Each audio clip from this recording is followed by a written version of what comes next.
एक बार की बात है, गौतम बुद्ध अपने शिष्यों के साथ एक गांव से दूर किसी बड़े नगर की तरफ जा रहे थे। गर्मी के दिन थे और रास्ता भी बहुत लंबा था। गौतम बुद्ध अपने शिष्यों सहित बहुत देर से चल रहे थे, जिस वजह से उन्हें बहुत प्यास लगी थी।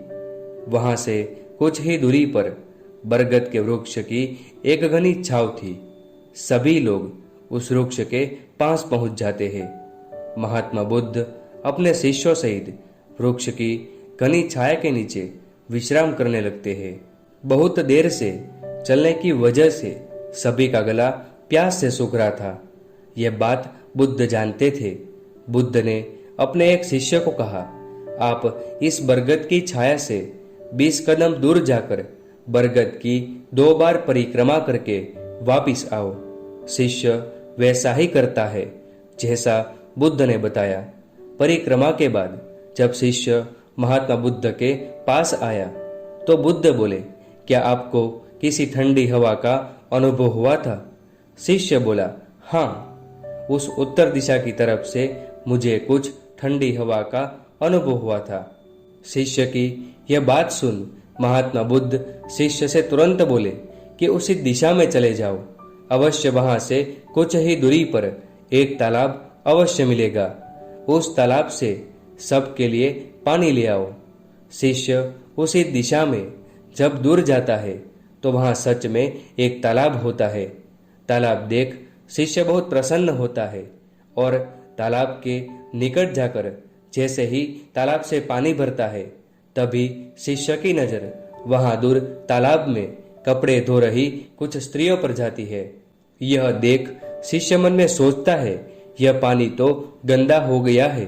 लेकिन जब शिष्य ध्यान से तालाब के पानी को देखता है कि अभी भी तालाब का कुछ पानी साफ है, इतने में 2 बैलगाड़ी जोर से तालाब के किनारे से होती हुई निकल जाती है।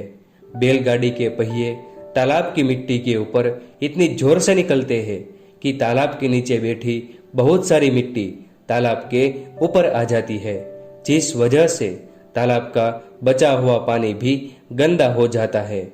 यह देख शिष्य बिना पानी लिए क्रोध में महात्मा बुद्ध के पास वापिस चला जाता है। शिष्य बड़े ही निराशा भाव से महात्मा बुद्ध को सब बात बताता है। शिष्य की बातें सुन सभी शिष्य बोलते हैं कि हमें तुरंत यहाँ से निकलना चाहिए, किसी दूसरी जगह पानी की खोज करनी चाहिए, वरना प्यास के मारे जान निकल जाएगी। इधर महात्मा बुद्ध सभी को शांत होने के लिए कहते हैं और बोलते हैं कि धीरज रखो, कुछ देर यहीं बैठो, उचित समय आने तक संयम बनाए रखो। सभी महात्मा बुद्ध की बात सुनकर शांत हो जाते हैं और वहीं बैठ जाते हैं। कुछ समय बीत जाने के बाद महात्मा बुद्ध फिर से अपने शिष्य को उसी तालाब से पानी लाने के लिए कहते हैं।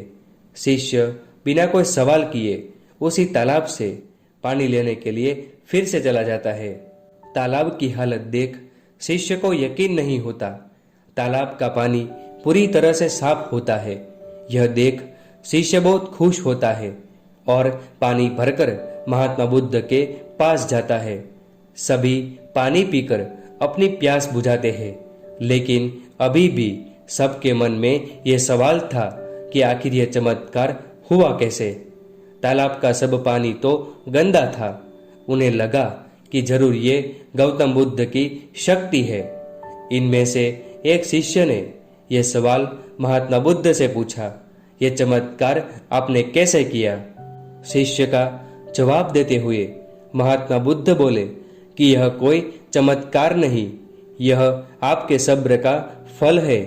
यह फल है आपके सब्र बनाए रखते हुए उचित समय के इंतजार का। जितनी देर हम सब लोगों ने सब्र किया, उतनी देर तक तालाब के पानी के ऊपर तैर रहे सभी गंदे तत्व और मिट्टी तालाब के पानी के नीचे बैठ रहे थे। यदि उस समय आप लोगों ने सब्र न किया होता, धैर्य न रखा होता, तो आप सब इतनी गर्मी में पानी की खोज में प्यासे रहकर शायद अब तक मृत्यु को प्राप्त हो गए होते, क्योंकि यहाँ से अगला कोई तालाब है या नहीं, और होगा भी तो क्या उसका पानी साफ होगा या नहीं। इन सब कारणों से आप कभी प्यास ना बुझा पाते और प्यासे मर जाते। फिर इतना बोलने के बाद महात्मा बुद्ध शिष्यों को एक सीख देते हुए कहते हैं कि जैसी स्थिति हम लोगों के समक्ष आज आई है, वैसे ही स्थिति और मुश्किल दौर जिंदगी के हर मोड़ पर आएंगे। तब उस समय भी आपको ऐसे ही संयम बनाए रखना होगा और अपने विवेक से काम लेते हुए ही आपको एक उचित फैसले के साथ सही नतीजे पर पहुंचना होगा। इस कहानी से हमें यही सीखने को मिलता है कि हर मुश्किल दौर में सब्र रखते हुए ऐसे ही शांत मन से ही कोई फैसला लेना चाहिए जिसका आपके और दूसरों के लिए अच्छा हो, क्योंकि ऐसी स्थितियों में लोग अक्सर गुस्से में आकर अपना सब्र खो देते हैं और गुस्से तथा जल्दबाजी में काम और फैसला कर बैठते हैं, जिसका बुरा परिणाम उनको भविष्य में देखने को मिलता है, जिसमें खुद का नुकसान अधिक होता है। इसलिए हमेशा समय का इंतजार करें और सोच विचार कर फैसला ले। दोस्तों, आज के लिए बस इतना ही।